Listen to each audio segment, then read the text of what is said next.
And a team built to win now and ignite New York instead goes up in flames. The road to a Stanley Cup reaches the end of the road way too soon and way too close to home. 4-0 Devils over the Rangers in Game 7 in New Jersey. Welcome inside our Delta MSG studios, everyone. John Giannone, Henrik Lundqvist, and Steve Valiquette.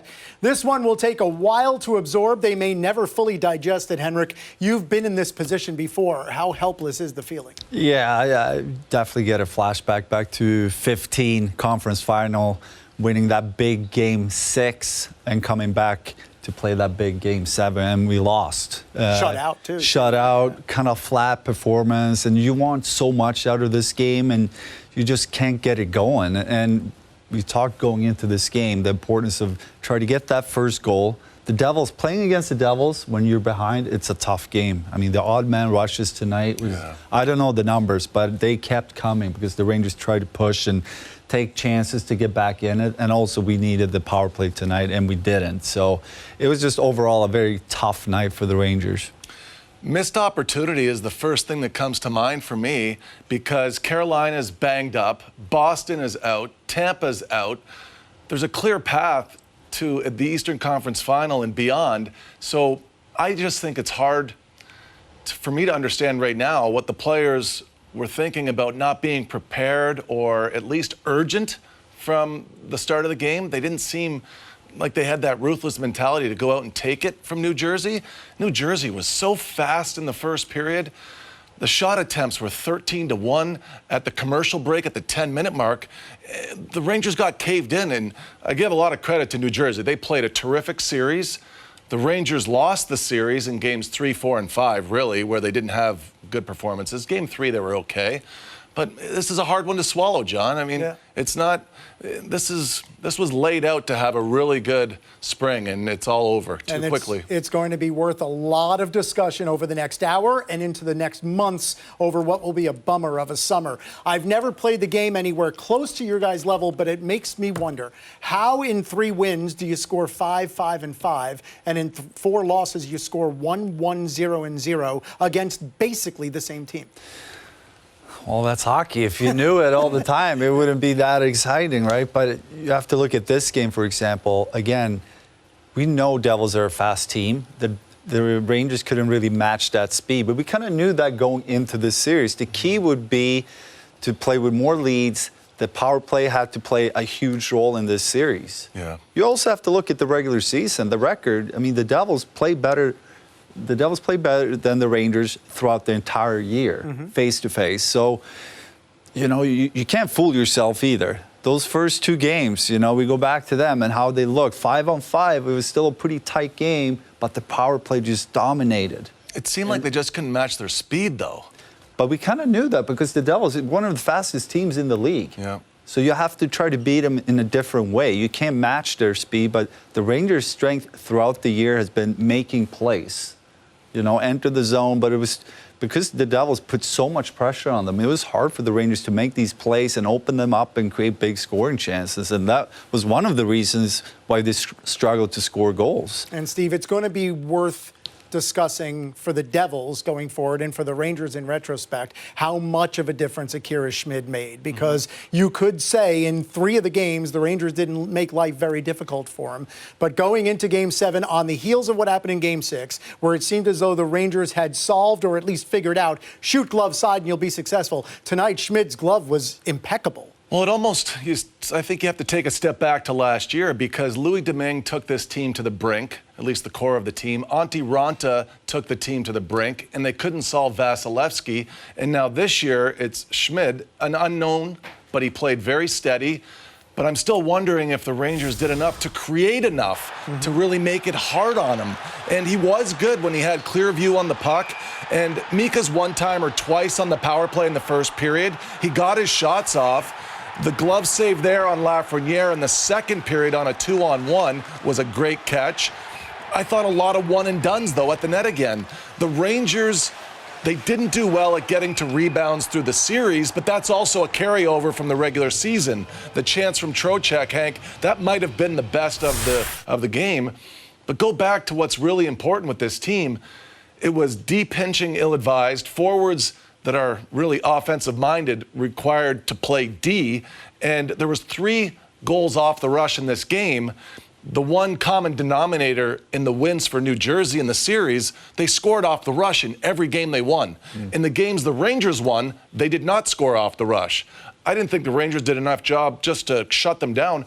I think you go back and watch this series again, and you can't compare the back check and pressure of the New Jersey Devils to the back pressure that the Rangers had. You just can't. Correct. And also playing in Game 7, that's where it comes into place where when you try to get back in a game, you start forcing plays more than maybe during the regular season because you do feel that pressure. You need to come back or it's over. You're definitely playing with more patience during the regular season. So this is, if you haven't experienced it, when you're down in a game like this, do or die, everything on the line, to stay the course, stay focused on we talked about sticking to the process. Again, you saw a lot of plays where like, we're not used to see that, pinching at the wrong time, and it's just a factor from trying to do a little too much to try to get back in the game. But the numbers doesn't lie. Right. The turnover number is huge. 20. Yeah. 20 turnovers. But again, if you get the first goal in these types of games, it really is a different way of playing it. Now, I wonder from you guys how difficult it's going to be to really assess what went on, especially given the fact that this was a team, as I mentioned right off the top, that was built to win now. They were the second best team in the NHL from December 5th to the end of the season. They went out and got 2 guys with Stanley Cup pedigree, 4 rings between them, offensive-minded players, but not the type of players you just described as being relentlessly on the forecheck and relentlessly quick to pucks in dangerous areas. All that said, how do you analyze a 7-game first-round loss when your goal clearly at the trade deadline was to win the Stanley Cup now? Well, I'd start with Artemi Panarin because he gives you a 0 contribution offensively in the series. To be fair, it was 0. Now, he didn't have a good run last year in the playoffs.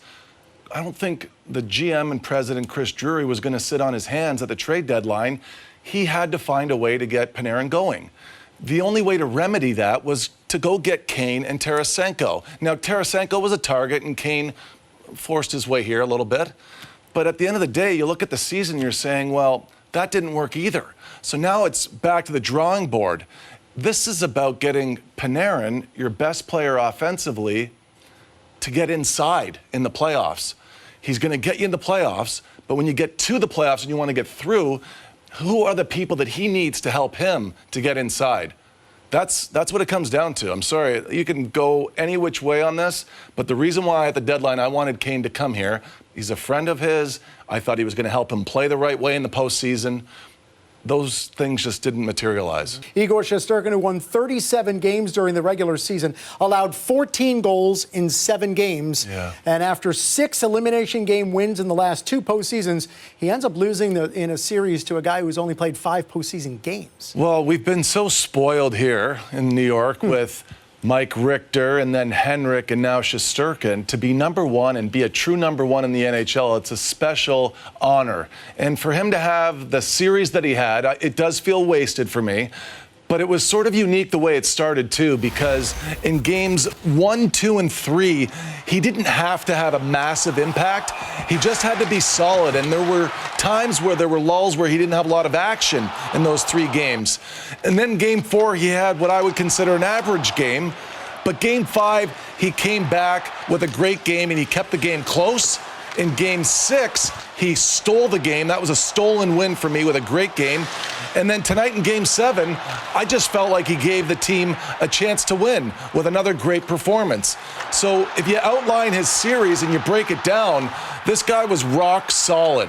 And yes, it's hard not to feel like it's a wasted performance. It's not every year that he's going to be healthy. He's going to be on top of his game. You can't just bank on that. It's not always the case, and that's why this one hurts, because he was so strong, you guys. He had such a great 7-game series. I agree. He was fantastic, and obviously this was a series where he faced a lot of odd man rushes, chances where guys came in with a lot of space and time to really try to pick him apart and play some really good shots, but he was very patient.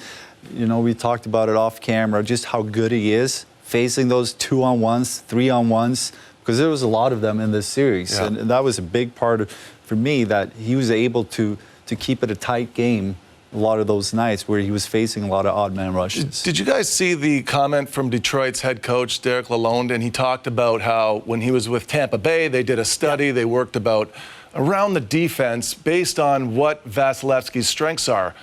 Let's start there. For next season, the summer projects around the team should be, let's work around Igor. How many times, Henrik, did we see the puck carrier on an odd man rush have difficulty beating Igor?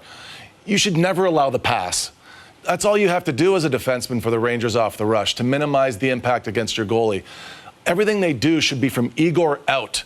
If there's going to be some process and protocol on the team, it should be, how can we make this guy the MVP of every single season right now, because he's that capable, if they work around his strengths and not just try and go through it and do your own thing. But you've got a special athlete there, and don't just insulate him, but do it the right way and work around him.